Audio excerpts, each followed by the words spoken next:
Now, this is a matter of security. Your phone could actually be hacked now and you won't even know. Now, Emeka and Nkechi, draw your ear.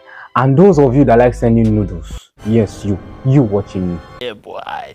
You don't want someone else watching that, listen to this. Now, you may ask me, how is this possible?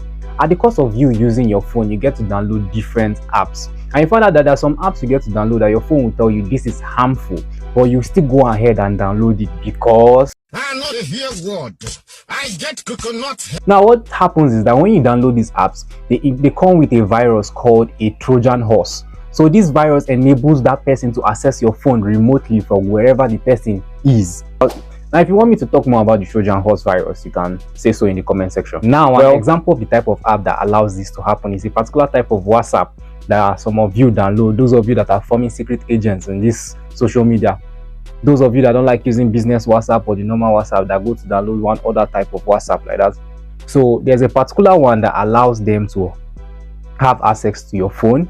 When we're talking about have access to your phone, we're not talking about only your WhatsApp. We're talking about all your social media platforms, your bank details, everything. They see everything. So by the time they use your WhatsApp number or use any number in your phone to chat up somebody, asking the person for money or threatening the person concerning something, and police decide to track that number, they will come to your house and waiting you wanted them. How you want to explain yourself? We go explain because no evidence.